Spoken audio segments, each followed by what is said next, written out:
महिलाओं में खुशी है बंगाल में, क्योंकि इस बार महिलाओं ने बढ़ चढ़कर हिस्सा लिया, वोटिंग की। उसका नतीजा आज देखने को मिल रहा है। बीजेपी एक बार सत्ता में वापसी करी और एक बार पहली बार है ये जब बीजेपी की सरकार बनने जा रही है। देखिए, बंगाल चुनाव परिणाम पर बीजेपी प्रवक्ता प्रभाकर मिश्रा और कांग्रेस प्रवक्ता डॉक्टर स्नेहशीष वर्धन ने क्या कुछ कहा है, चलिए आपको सबसे पहले वो सुनाते हैं। पश्चिम बंगाल की जनता ने तुष्टीकरण और हिंसा की राजनीति को नकारने का मन बना लिया है। भारतीय जनता पार्टी के बढ़त इस बात का संकेत है कि लोग सुशासन, विकास और पारदर्शिता चाहते हैं। यह जीत सिर्फ सीटों की नहीं बल्कि विश्वास और बदलाव की जीत है।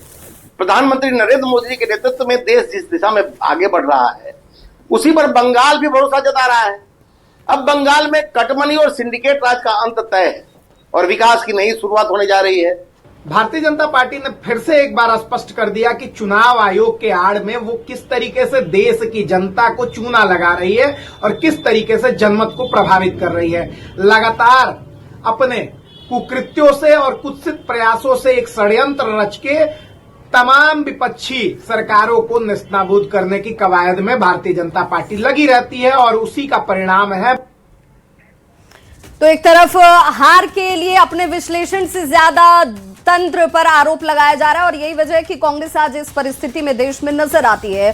जीत का जश्न की तस्वीरें तो आप देख ही रहे हैं। मनोज तिवारी ने टीएमसी पर इसे लेकर जमकर निशाना साधा। हार भ्रष्ट और क्रूर सत्ता का परिणाम है। टीएमसी को महिलाओं की आह लगी है। मनोज तिवारी की तरफ से यह बड़ा बयान इस वक्त। साल में जो परिणाम आ रहा है, मेरा आकलन है, मैं मनोज तिवारी ऐसा समझता हूं, जब मैं 36 विधानसभा गया, 43 कार्यक्रम किया, लोगों से बात किया, कहीं नाश्ता किया, कहीं खाना खाया, कहीं प्लेन में बैठा, कहीं चौराहे पे बैठा, तो हमने जो महसूस किया कि महिलाओं के आह का परिणाम है, भ्रष्ट क्रूर सत्ता का दुष्परिणाम है। महिलाओं के आह का परिणाम है, भ्रष्ट क्रूर सत्ता का दुष्परिणाम है। सर्व समाज इकट्ठा होकर आ गया, मोदी का विश्वास हर जगह छा गया।